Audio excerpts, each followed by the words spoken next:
He wasn't a slave, nor a petty criminal dragged to a cross.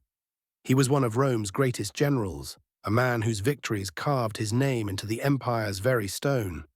And yet, rumor said he met his end flayed alive before a roaring crowd. Imagine that, skin torn from flesh, cheers rising as his body dissolved into agony.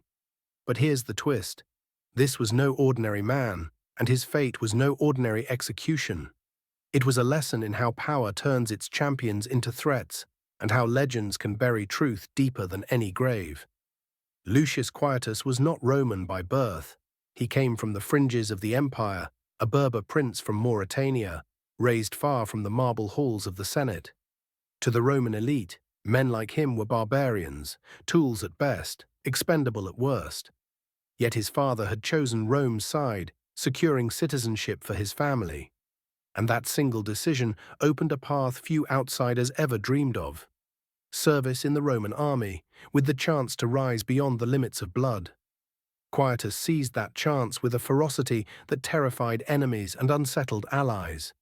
He wasn't the type to obey blindly. His ambition burned too hot, his defiance too sharp.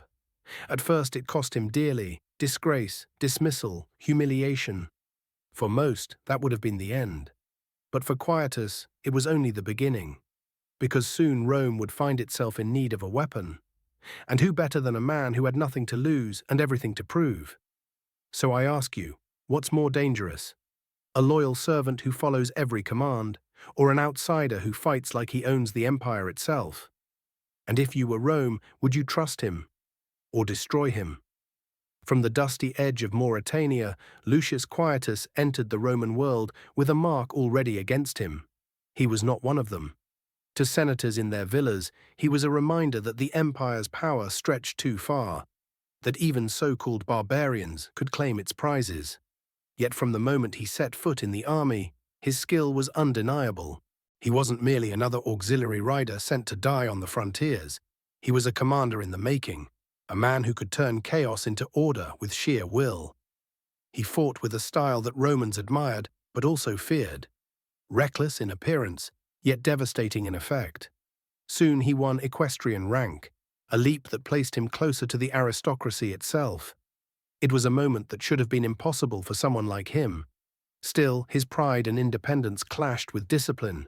He refused to bow when tradition demanded obedience, and the punishment was swift: dismissal. To fall from such a height was often the death of a career. But here lies the contradiction that makes history fascinating. The very traits that got him cast out, his defiance, his raw drive, were the same ones Rome would later need. Because on the throne came a new emperor, Trajan, a soldier's ruler who valued victory above obedience. Where others saw a dangerous rogue, Trajan saw a weapon that could cut through Rome's most desperate struggles. It was his second chance, forged not by mercy, but by necessity. And with it, Quietus returned to the battlefield at the head of his own Moorish cavalry, men as fierce and unyielding as their commander. So here's the question: when a man rises again after disgrace, is it fate offering redemption, or simply sharpening the blade for a bloodier fall? The return of Lucius Quietus was not quiet, it was thunder on the battlefield. Leading his Moorish cavalry, bare-headed riders famed for their speed and ferocity, he carved fear into Rome's enemies. These men were not disciplined in the Roman sense.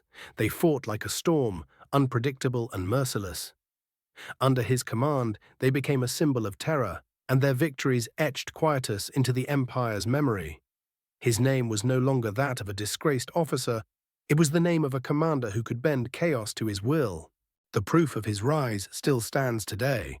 Carved into the spiraling reliefs of Trajan's column, Quietus and his horsemen are immortalized in stone.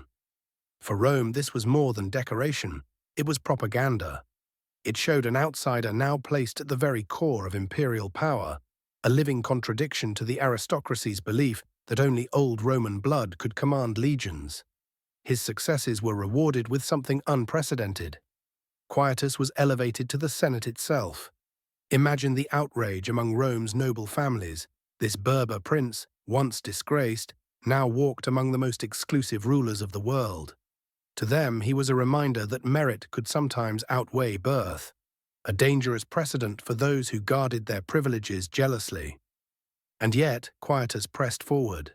Victories followed victories, and his legend among soldiers grew. They trusted him, not because of titles, but because he won battles and kept them alive. To them, he was one of their own, a commander who earned respect in blood and dust. But tell me, when power shifts so quickly, when an outsider becomes a rival to the elite, what do you think happens next?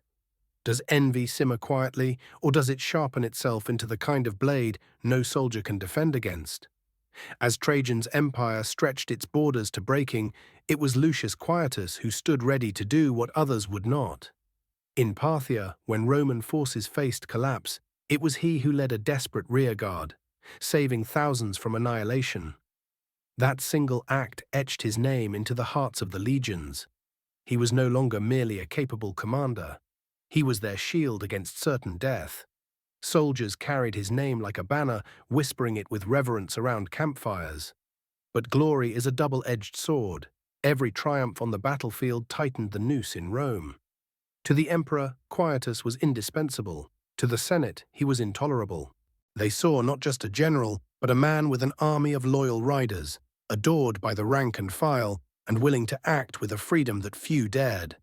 His victories in Mesopotamia, retaking cities, crushing uprisings, cemented his reputation. Yet with every honor came new whispers. What if he reached too high? What if he no longer served Rome, but himself? The irony is brutal. The very traits that made him a savior on campaign, ruthlessness, independence, loyalty from soldiers, made him a threat at home. His enemies did not need evidence of treason. His success was proof enough. On Trajan's column, he was immortalized, yes, but in the marble halls of power, he became a living warning. Outsiders were not supposed to reach such heights, and Quietus had shattered that rule. So ask yourself, if you were one of Rome's old families, watching this foreign-born commander rise above your bloodlines, would you accept him? Or would you plot his fall, no matter the cost? At the height of his power, Lucius Quietus seemed untouchable. He had risen from exile to stand among the empire's most feared commanders, trusted by Trajan himself for missions that demanded both brilliance and brutality. When rebellions flared in the east, it was Quietus who was sent to stamp them out. And he did so with a finality that stunned even hardened Romans. Cities that had risen against the empire were crushed, their leaders executed, their people scattered. In victory, he left silence, a silence born not of peace, but of terror. For the soldiers under him, this was proof of his greatness. They saw a man who did not waver, who never hesitated to strike when Rome demanded blood. For the Senate, however, each of these victories was a warning bell. Quietus was not just winning battles, he was shaping the empire's eastern frontier by his own will. He acted with the authority of an emperor in all but name, and that frightened men who valued control above conquest. Trajan rewarded him with even greater commands, elevating him to governorships and giving him authority over provinces that had long resisted Roman power. But behind the accolades lingered an unspoken truth. Each success widened the gap between Quietus and the aristocrats who despised him. He was no longer just a general, he was becoming a legend, and legends are dangerous in politics. So here is the question. When does a loyal servant of the state stop being seen as a protector and start being feared as a rival? And if you were in his place, would you have trusted Rome to honor your service? Or would you have seen the dagger being sharpened behind the curtain? At the peak of his career, Lucius Quietus stood as one of Rome's most indispensable commanders. He had saved legions from collapse, crushed rebellions, and proven that loyalty to the empire could come from its most distant fringes.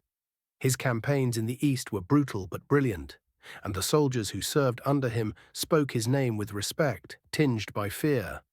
They knew he was the man who would drive them into the fire, but also the man who would get them out alive. In this paradox lay his strength. Rome thrived on such figures, men who embodied its ruthless efficiency, but Rome also feared them. Power that grows too large begins to cast shadows, and Quietus was no exception. Every victory carved his reputation deeper into stone, but every triumph also made the old aristocracy whisper louder. What if this Berber outsider turned his legions against Rome itself? A hero to the army, yes, but in the Senate halls he was becoming a problem too large to ignore. Imagine yourself in that moment. Would you celebrate such a man as savior, or would you start plotting how to remove him before he grew unstoppable? The storm that would define his legacy came with the outbreak of the Quito's War. Across the eastern provinces, rebellion flared like wildfire, threatening to undo everything Trajan had fought for. And when chaos spreads, Rome always turns to its most ruthless weapon. That weapon was Lucius Quietus. His campaign was merciless, and the sources do not hide it. Entire communities were cut down, cities burned, populations slaughtered in the thousands. To many, he was the savior who restored Roman control through sheer terror. To others, he was a butcher whose name became synonymous with massacre. In fact, the very term Quito's War is a corruption of Quietus's name, a grim reminder that the blood spilled was forever linked to him. This is where the contradiction of his life sharpened. Hero or executioner, loyal servant or tyrant in waiting. Even his admirers could not ignore the trail of devastation he left behind. And yet, Rome rewarded him, elevating him further, making him governor of Judea. But tell me, if you had been in his place, faced with rebellion, lives of thousands on the line, would you have acted with the same iron hand, or would you have risked Rome's power to spare its enemies? As governor of Judea, Quietus tightened his grip with the same relentless precision that had defined all his campaigns. Rebel strongholds were reduced to rubble, leaders executed, and order restored under a reign of calculated fear. For the common soldiers, he was the embodiment of Rome's will, a commander who did not hesitate, who ensured survival through dominance. Yet in Rome itself, the whispers grew louder. Senators and aristocrats saw not just a general, but a rival whose loyalty was bound more to the legions than to the Senate's marble walls. A foreign-born man with victories carved into monuments and soldiers who would follow him to the ends of the earth. Wasn't that the recipe for a coup? The irony was sharp. The very qualities that had made him indispensable now marked him as a danger. And here is the question. If you were a senator, watching an outsider rise to unmatched power, would you try to befriend him, or would you begin plotting his downfall before it was too late? When Emperor Trajan died in 117, the empire shifted overnight. His successor, Hadrian, was everything Trajan was not. Where Trajan had chased expansion, Hadrian sought retreat. He abandoned territories won with blood, pulled legions back, and reshaped policy with a colder, narrower vision of Rome. And in that vision, there was no room for Lucius Quietus. Almost immediately, Hadrian stripped him of the Moorish cavalry that had been his shield and his power base for decades. Without his men, Quietus was exposed, a lion declawed before the hunt even began. To the Senate, this seemed deliberate, an emperor cutting down a rival before he grew too dangerous. To Quietus, it must have felt like betrayal by the state he had served with brutal devotion. What would you have thought in his place? Cling to loyalty and hope the storm passed, or take the risk of striking first before your enemies finished the job? The year was 118, and the trap finally closed. Hadrian's prefect, Attianus, announced that he had uncovered a conspiracy threatening the emperor's life. 4 senators, all veterans of Trajan's circle, were named as traitors. Among them was Lucius Quietus. But this was no fair trial, no chance to stand before peers and defend a lifetime of service. The accusation itself was enough, because the crime was not a deed, but a possibility, being too powerful, too respected, too dangerous to be allowed to live. Quietus's victories, once his greatest defense, now stood as proof of his guilt. Soldiers who had once shouted his name now watched in silence as the state turned on him. He was hunted down, executed swiftly, erased as if he had never existed.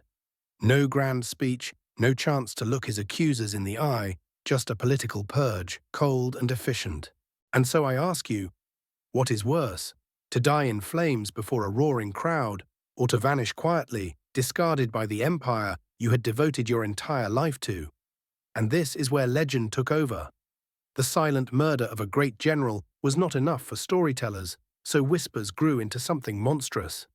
They claimed Lucius Quietus had not been struck down quietly, but flayed alive before a jeering crowd, his skin torn away as a warning to anyone who dared rise too high. The tale spread, embellished by time, repeated until it became more terrifying than the truth. Yet the real punishment was even colder. Damnatio memoriae, the condemnation of memory. His victories were diminished, his name erased, his story reduced to rumor and fear. Rome didn't just kill him, it tried to unmake him. Think about that. Is it worse to suffer a death of unimaginable agony, or to be stripped of existence itself, forgotten by the very empire you bled for? Let me know what you think, because the story of Lucius Quietus is not just about one man. It's about how power decides who is remembered and who is erased forever.